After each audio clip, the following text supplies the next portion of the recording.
Hello दोस्तों, नमस्कार। Way of maths channel में आपका फिर से स्वागत है। मैं हूं एम के गुजर। इस वीडियो में कक्षा 10 की प्रश्नावली 6.2 का क्वेश्चन नंबर 8 से हल करवा रहे हैं। इससे पिछले वीडियो में मैंने 6.2 के 7वें क्वेश्चन तक हल करवा दिया था। उसका लिंक मैंने डिस्क्रिप्शन में दे रखा है, वो आप उधर से देखें। और इस वीडियो में 8, 9 और 10 इस प्रश्नावली में केवल 3 ही सवाल शेष बचे हैं। उनका हल मैं इस वीडियो में करवा रहा हूं आपकी सरल भाषा में।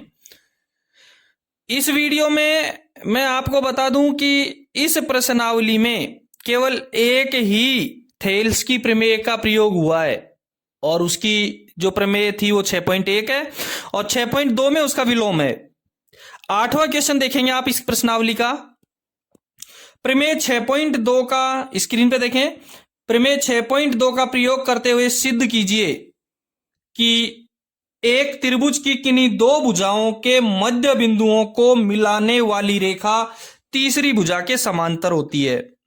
और आगे ब्रैकेट में हिंट दे रखा है। याद कीजिए कि आप इसे कक्षा 9 में सिद्ध कर चुके हैं। कक्षा 9 का लिंक भी मैंने डिस्क्रिप्शन में दे रखा है, वो भी आप देख लेना।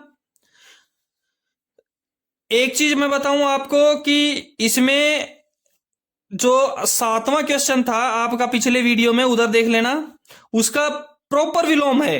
उसका प्रॉपर विलोम है और ऐसे कई प्रश्न हम हल भी कर चुके हैं। 8वां क्वेश्चन देखेंगे।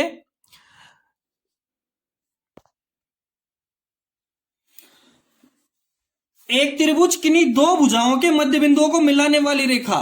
एक त्रिभुज की, एक मैं त्रिभुज बना देता हूं आपको। ये त्रिभुज बना दिया मैंने, ठीक है। ये एक त्रिभुज है। प्रश्न में दिया हुआ क्या है कि एक त्रिभुज की किन्हीं दो भुजा के मध्य बिंदु, देखो त्रिभुज में बना देता हूं पी क्यू आर। ये एक त्रिभुज है पी क्यू आर। पहले मैं आपको मौखिक बता देता हूं कैसे कैसे हल क्या होगा इसका। और ये इसका ए और ये इसका बी। किन्हीं दो बिंदुओं के मध्य बिंदु, दो भुजाओं के मध्य बिंदु, पी क्यू का मध्य बिंदु ए है और पी आर का मध्य बिंदु बी है। प्रश्न ये है कि आपको सिद्ध करना है कि ए इसका मध्य बिंदु है, बी इसका मध्य बिंदु है। यानी कि पी ए और ए क्यू दोनों बराबर है, पी बी और बी आर दोनों बराबर है। अब हमको सिद्ध करना है कि ये रेखा इस भुजा के समांतर है। और थेल्स की विलोम, जो थेल्स की विलोम प्रमेय है, थेल्स प्रमेय की विलोम है, उसमें सिद्ध होता है कि एक ही इसका, एक ही इसका, एक इसका, एक इसका, इन दोनों का और इन दोनों का अनुपात बराबर है। जब इन दोनों का और इन दोनों का अनुपात बराबर होगा तो ये रेखा और ये रेखा दोनों समांतर होगी। ये थेल्स में प्रमेय के विलोम में दिया हुआ भी है। अब देखो इसको सिद्ध कैसे करेंगे। सबसे पहले हम लिखेंगे दिया है।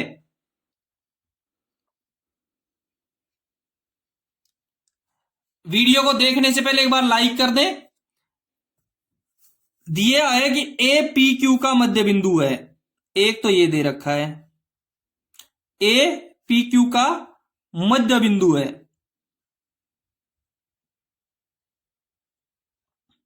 जब ए पी क्यू का मध्य बिंदु होगा तो पी ए और ए क्यू में क्या संबंध होगा? पी ए बराबर ए क्यू, दोनों क्या होंगी? बराबर होंगी। कोई दिक्कत है यहां तक? यहां तक कोई दिक्कत नहीं है। इसको हम समीकरण 1 लिखेंगे। दूसरा, बी पी आर का मध्य बिंदु है। बी पी आर का मध्य बिंदु दिया है, ये तो हमको सवाल में दे रखा है कि दोनों बिंदु मध्य बिंदु हैं। देखो हमारे क्वेश्चन में ये तीनों लाइन नहीं है, चित्र हमको हमारे विवेक से तैयार करना है। जब बी पी आर का मध्य बिंदु है तो पी बी और बी आर में क्या संबंध होगा? बराबर होंगे। समीकरण नंबर 2 लिखेंगे, ठीक है।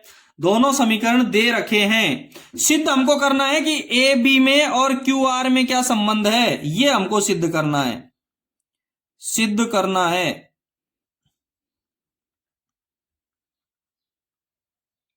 ए बी समांतर क्यू आर, ये हमको सिद्ध करना है। ये हमको सिद्ध करना है। अब देखें उपपत्ति देखेंगे। आपको सीधा सा इसके नीचे ही लिखना है। ये तो मैंने अपनी जगह नहीं थी इसलिए लिख दिया। उपपत्ति। अब उत्पत्ति में देखेंगे, त्रिभुज पी क्यू आर में, त्रिभुज पी क्यू आर में, त्रिभुज पी क्यू आर में हमको पता है त्रिभुज पी क्यू आर में इस भुजा का और इस भुजा का अनुपात ज्ञात करेंगे, पी ए अनुपात ए क्यू। फिर इस भुजा का और इस भुजा का अनुपात ज्ञात करेंगे, पी ए बराबर ए क्यू, पी ए बराबर ए क्यू। अब देखेंगे पी ए बराबर ए क्यू में क्या अनुपात होगा। दूसरा पी बी बराबर पी बी और बी आर में, पी बी में और बी आर में। पहले हम इस भुजा इन दोनों का अनुपात ज्ञात करेंगे, फिर इन दोनों का अनुपात ज्ञात करेंगे, फिर दोनों की तुलना करेंगे कि दोनों, इस प्रश्नावली का दूसरा प्रश्न था ना पिछले वीडियो में, देखना आपको दूसरा प्रश्न यदि समझ में आ जाएगा तो ये भी समझ में आ जाएगा, सेम उसी का छोटा भाई है, ये मान के चलो, वो बड़ा ये छोटा, यूं मानो आप। अनुपात ज्ञात करेंगे, देखो पी ए और ए क्यू में क्या अनुपात है हमको पता है, समीकरण 1 में देखेंगे, इसके समीकरण 1 में पी ए और ए क्यू दोनों बराबर हैं क्या। यदि पी ए और ए क्यू दोनों बराबर हैं तो पी ए की जगह ए क्यू लिख सकते हैं और ए क्यू की जगह पी ए भी लिख सकते हैं। आप पी ए की जगह ए क्यू लिख दो बटा ए क्यू, यहां ऐसा कैसा है, हमने केवल पी ए की जगह क्या लिखा है, ए क्यू लिखा है, पी ए की जगह क्या लिखा है, ए क्यू, ए क्यू से ए क्यू कट गया, बराबर कितना रह गया, 1। इसको लिखेंगे समीकरण नंबर 3। पी ए में और ए क्यू में क्या अनुपात है, 1 का अनुपात है। मैं हिंट के लिए यहां लिख देता हूं आपको, समीकरण 1 से पी ए बराबर ए क्यू, ये मैंने हिंट लिख दिया।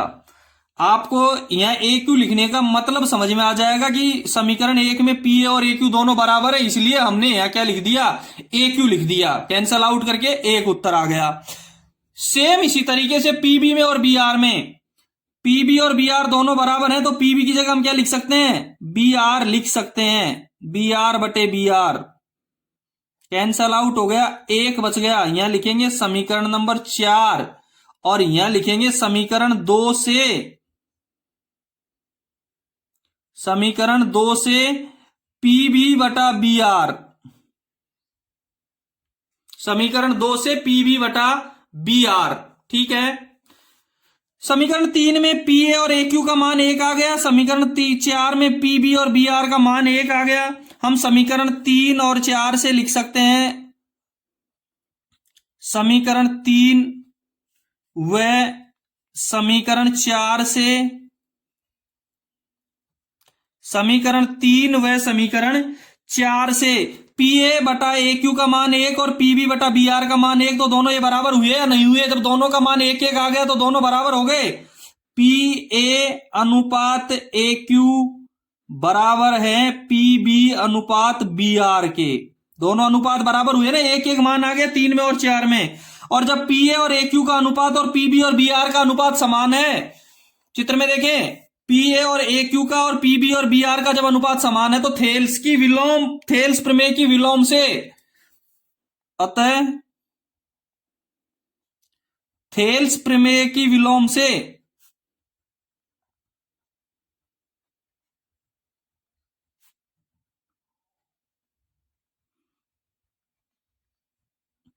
ए बी समांतर क्यू आर इति सिद्धम, यही हमको सिद्ध करना था।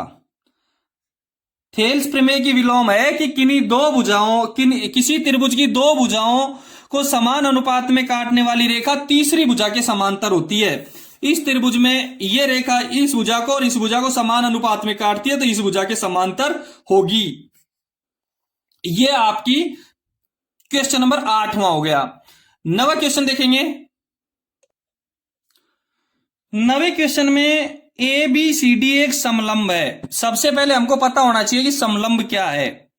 ए बी सी डी एक समलंब है जिसमें ए बी समांतर डी सी है तथा इसके विकर्ण परस्पर ओ पर प्रतिच्छेद करते हैं और दर्शाइए यानी सिद्ध करना है। ए ओ बटा बी ओ बराबर सी ओ बटा डी ओ, यानी ए ओ और बी ओ में जो अनुपात है वही अनुपात सी ओ और डी ओ में है, ये हमको सिद्ध करना है। ठीक है, देखेंगे इसको। ये क्वेश्चन है, ABCD एक समलंब है। समलंब कौन सा, समलंब चतुर्भुज कौन सा होगा? समलंब का मतलब चतुर्भुज से ही है। समलंब चतुर्भुज एक ऐसा चतुर्भुज होता है जिसकी चारों भुजाओं में से कम दो भुजाएं समांतर हों। एक ऐसा चतुर्भुज जिसकी कम से कम दो भुजाएं समांतर हों समलंब चतुर्भुज कहलाता है। इसको हमने एक समलंब चतुर्भुज बना दिया जिसकी ये ऊपर की भुजा और नीचे की भुजा क्या है? समांतर है। ऊपर की और नीचे की भुजा क्या है? समांतर है। ए बी सी और डी, ए बी और डी सी समांतर है। ए बी और डी सी दोनों समांतर हैं। इसके विकर्ण परस्पर ओ बिंदु पर प्रतिच्छेद करते हैं। ये इसका विकर्ण है एक, और एक विकर्ण इसका ये है जो ओ बिंदु पर प्रतिच्छेद करते हैं। ये सवाल में दे रखा है, ये क्वेश्चन में दे रखा है कि ए बी बराबर ए बी समांतर डी सी। सिद्ध करना है कि ए ओ बी ओ, ए ओ और बी ओ में जो अनुपात है वही अनुपात सी ओ में और डीओ में है। ये हमको सिद्ध करना है। सबसे पहले देखेंगे दिया है, दिया है। आपको मैं एक बार फिर से बता दूं, समलंब चतुर्भुज एक समलंब की बात हो रही है तो समलंब वो चतुर्भुज होता है जिसकी कम से कम दो भुजाएं समांतर होती हैं। दिया है, दिया क्या है? ए बी समांतर डी सी, ये दे रखा है केवल ए बी समांतर डी सी। ये दे रखा है कि ये रेखा और ये रेखा दोनों समांतर हैं। ये हमको दे रखा है। सिद्ध क्या करना है?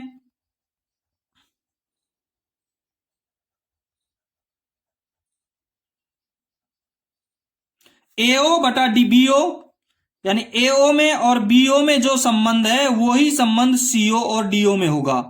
यह सिद्ध करना है। अब इसको सिद्ध करने के पहले मैं इसमें एक रचना लिखता हूं।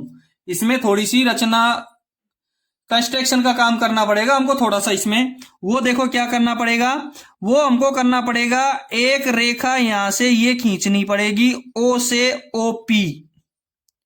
क्या खींचनी पड़ेगी? ओ से ओपी। ये रेखा ए बी के भी समांतर है और ये रेखा डी सी के भी समांतर है।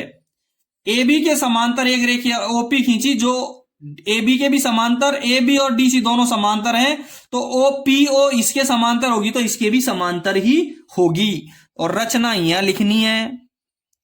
तीसरे नंबर पे यदि कोई रचना करनी है तो आपको रचना यहां लिखनी है। लिखेंगे ओ से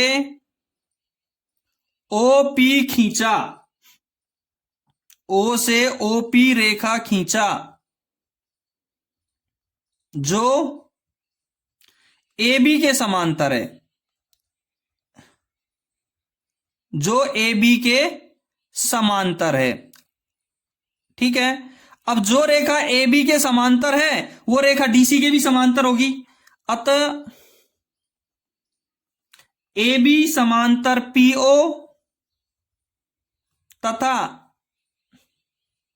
डीसी समांतर पीओ। मैंने अभी बताया था कि ए बी और डीसी दोनों समांतर हैं। यदि इस रेखा के समांतर ये रेखा खींची गई तो ये रेखा इसके भी समांतर हो जाएगी।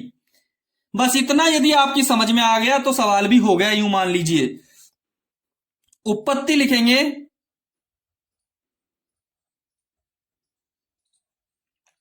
उत्पत्ति में देखेंगे कैसे लिखेंगे। जिसमें रेखा खींची है ना ओपीपीओ, जो रेखा खींची है उन्हीं त्रिभुज का यूज करना है हमको। सबसे पहले हमको देखना है कि एपी में और पीडी में जो अनुपात है वही अनुपात एओ में और ओसी में होना चाहिए। ठीक है। देखेंगे त्रिभुज एडीसी, मैं त्रिभुज बोल रहा हूं, आप त्रिभुज के चित्र की तरफ ध्यान दीजिए। त्रिभुज एडीसी में, एडीसी देखेंगे, एडीसी में ए डी सी, एडीसी त्रिभुज एक तो रेखा ये है, एक ये है और एक ये है। इसमें हमको पता है पीओ और डीसी दोनों समांतर हैं। पीओ समांतर डीसी कन्फर्म है यहां तक। पीओ समांतर डीसी ये रहा, डीसी समांतर पीओ। पीओ और डीसी जब समांतर हैं, जब इस ए डी सी में पीओ और डीसी समांतर होगी तो एपी में और पीडी में जो अनुपात होगा वही अनुपात एओ में और ओसी में होगा। क्लियर है। यदि पीओ और डीसी दोनों समांतर है तो जो अनुपात इसमें और इसमें होगा वही अनुपात इसमें और इसमें होगा। थेल्स प्रमेय से, थेल्स प्रमेय से AP अनुपात PD बराबर AO अनुपात OC। अच्छी तरह देखना, जब त्रिभुज ADC में PO और DC दोनों समांतर रेखाएं हैं तो AP में और PD में जो अनुपात होगा वही अनुपात AO में और OC में होगा। ठीक है, समीकरण नंबर लिखेंगे इसको 1। कौन सा समीकरण लिखेंगे इसको? 1 नंबर लिखेंगे। आगे देखेंगे दूसरा त्रिभुज, उसी त्रिभुज का यूज करना है जिस त्रिभुज में ये रेखा है। दूसरा त्रिभुज लिखेंगे ADB। देखो ADB कहां है चित्र में, देखो त्रिभुज ADB में ADB, इस त्रिभुज में एक रेखा ये है, एक रेखा इसकी ये है और एक रेखा ये है। ADB में AB और PO दोनों समांतर हैं, AB समांतर PO दोनों समांतर है। जब ये रेखा और ये रेखा दोनों समांतर है तो AP में और PD में जो अनुपात होगा वही BO में और OD में होगा। थेल्स प्रमेय से वीडियो को एक बार समझ में नहीं आए तो एक बार, 2 बार, 3 बार देखना। ये बहुत इंपॉर्टेंट क्वेश्चन है परीक्षा की दृष्टि से। जब AB और PO दोनों समांतर हैं तो AP और PD में जो अनुपात है वही अनुपात होगा BO में और OD में। समीकरण नंबर लिखेंगे 2।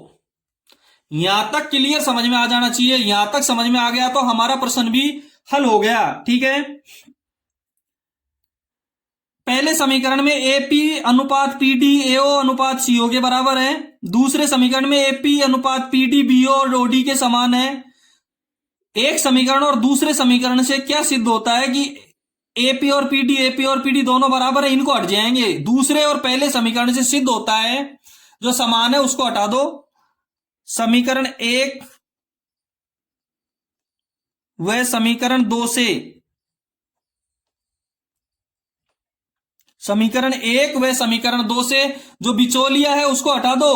AO अनुपात OC बराबर BO अनुपात OD। बिचौलिया हट गया।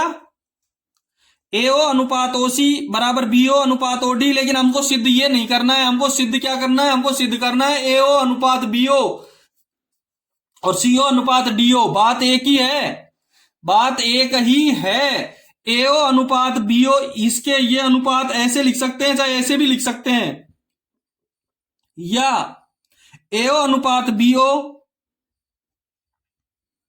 बराबर OC अनुपात OD। यही हमको सिद्ध करना था। इति सिद्धम।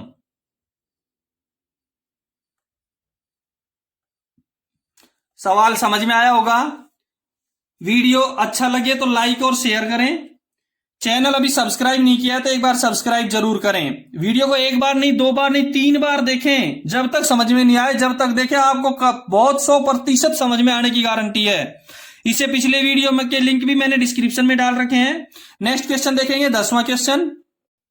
देखें 10वें क्वेश्चन में एक चतुर्भुज ABCD, सेम इसी का विलोम है, 9वें क्वेश्चन का विलोम है। एक चतुर्भुज ABCD के विकर्ण परस्पर O बिंदु पर इस प्रकार प्रतिच्छेद करते हैं।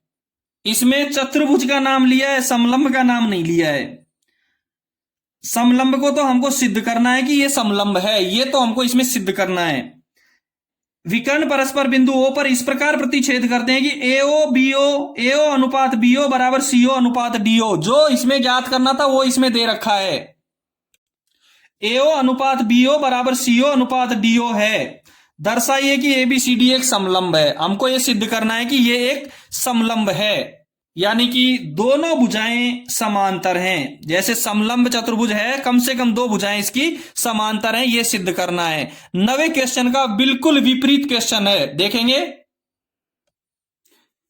ABCD एक चतुर्भुज है, 9वें क्वेश्चन में समलंब दे रखा था, इसमें हमको समलंब सिद्ध करना है।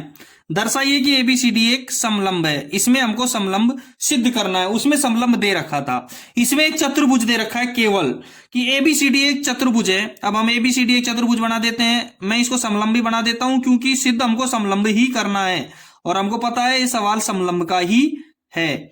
और समलंब चतुर्भुज वो होता है, पिछले वीडियो में मैंने बताया था कि ऐसा चतुर्भुज जिसकी कम से कम 2 भुजाएं समांतर हों, वो समलंब चतुर्भुज कहलाता है। एबीसीडी एक चतुर्भुज है, विकर्ण ओ पर प्रतिच्छेद करते हैं। ये एक विकर्ण खींच दिया मैंने, दूसरा विकर्ण हमने ये खींच दिया इसका, और इसको नाम दे दिया ए बी का, और इसको सी डी ओ पर ये प्रतिच्छेद कर दिया। सवाल में दे रखा है एओ और बीओ में जो अनुपात है वही सीओ में और डीओ में है। देखो एओ में और बीओ में जो अनुपात है वही अनुपात सीओ में है और ओडी में है। पिछले सवाल में जो सिद्ध करना था वो इसमें दे रखा है, जो इसमें दे रखा है वो उसमें सिद्ध करना था। ठीक है, देखेंगे। सबसे पहले हम क्या करेंगे, सबसे पहले लिखेंगे दिया है।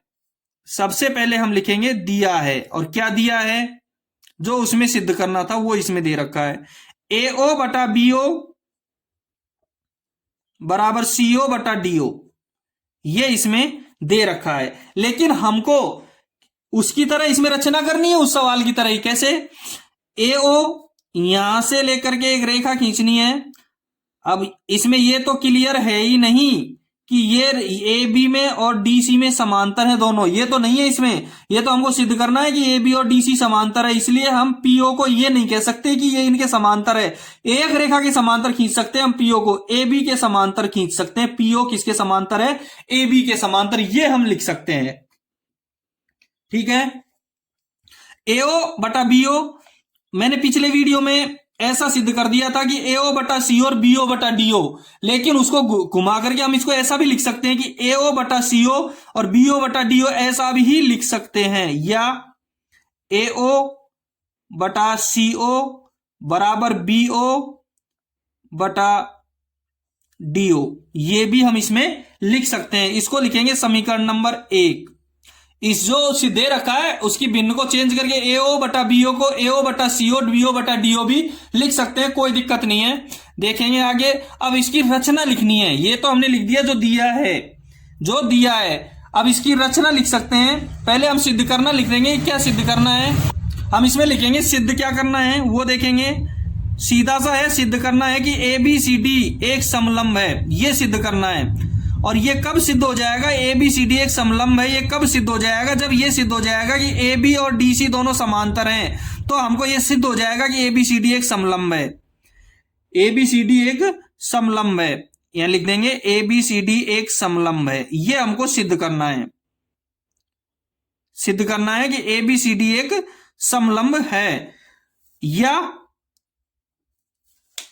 ए बी समांतर डीसी, बस ये सिद्ध करना है। ए बी और डीसी समांतर है, ये हमको सिद्ध करना है। अब देखो रचना, थोड़ी सी रचना लिखेंगे। जो हमने काम किया है, हमने इसमें कंस्ट्रक्शन किया है कि पीओ खींचा है। रचना हमने की है कि बिंदु ओ से पीओ खींचा, पी से ओ से पीओ खींचा जो ए बी के समांतर है। उसमें भी ये ए बी के समांतर था, लेकिन ए बी और डी सी दोनों समांतर थे, इसलिए तीनों समांतर हो गई। अब इसमें ये दोनों समांतर नहीं है, ये तो हमको सिद्ध करना है। ओ से पीओ खींचा जो ए बी के समांतर है, अतः ए बी समांतर पीओ, ए बी और पीओ दोनों क्या है, समांतर है। ठीक है, उपपत्ति में लिखेंगे। अब उपपत्ति में क्या लिखना है, जिसमें जिन दो त्रिभुजों में पीओ है उन्हीं का यूज करना है हमको। सबसे पहले हमको पता है कि ए बी और पीओ दोनों समांतर हैं, ए बी और पीओ दोनों, ए बी और पीओ समांतर है, इसलिए ए बी डी।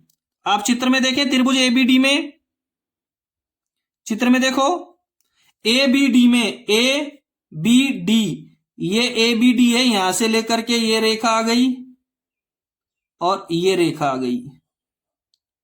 इस त्रिभुज में ए बी और पीओ दोनों समांतर हैं, ए बी समांतर पीओ, ये दोनों समांतर हैं। ए बी और पीओ दोनों समांतर हैं, तो ए पी में और पी डी में जो अनुपात होगा वही अनुपात बीओ में और ओडी में होगा। यदि ये दोनों रेखाएं समांतर है तो ए पी में और पी डी में जो अनुपात है वही बीओ में और ओडी में होगा। थेल्स प्रमेय से।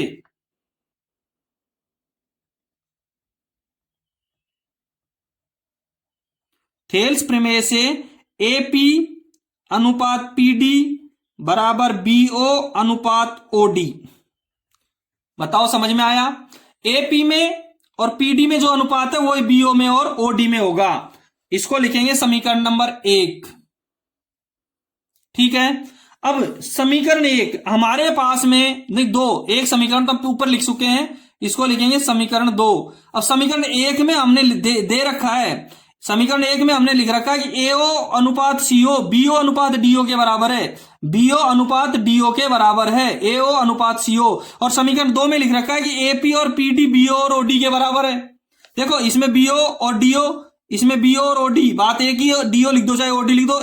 ये आपको बता दूं, ये और बीओ बटा डीओ और बीओ बटा डीओ दोनों में बिचौलिया है, दोनों में क्या है? बिचौलिया है, दोनों में मिल रहा है। हम इसको लिख सकते हैं समीकरण 1 और 2 से, समीकरण 1 व 2 से, समीकरण 1 व 2 से। समीकरण 1 से ले लो एओ बटा सीओ बराबर 2 में से ले लो एपी बटा पीडी। बीओ बटा डीओ इसमें से और बीओ बटा डीओ इसमें दोनों बराबर हैं। जब दोनों बराबर हैं तो बिचौलिए को हटा दिया, रह गए एओ बटा सीओ और एपी बटा पीडी। ये दोनों क्या हो गए? ये इसके बराबर है, ये इसके बराबर है, तो ये रह गया एओ बटा सीओ बराबर एपी बटा पीडी। और एओ बटा सीओ कहां है? चित्र में देखेंगे एओ बटा सीओ कहां है? एओ बटा सीओ, एओ बटा सीओ ये रहा, और एपी बटा पीडी ये रहा। जब ए डी सी में ये रेखा के इसमें और इसमें जो अनुपात है वही अनुपात इसमें और इसमें हुआ, तो पीडी पीओ डीसी के समांतर होगा। ठीक है। त्रिभुज ए डी सी में, त्रिभुज ए डी सी में एओ बटा सीओ बराबर एपी बटा पीडी। जब दोनों भुजाएं समांतर, दोनों भुजाएं समानुपाती है, एपी और पीडी में जो अनुपात है वही एओ में और ओसी में है, तो पीओ और डीसी दोनों क्या होंगी? समांतर होंगी। थेल्स प्रमेय के विलोम से, थेल्स प्रमेय के विलोम से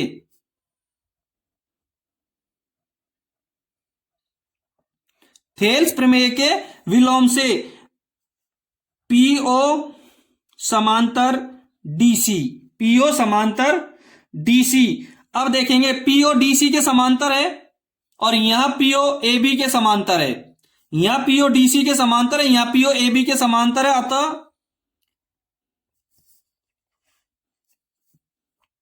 एबी समांतर पीओ समांतर डीसी, तीनों समांतर हो गई।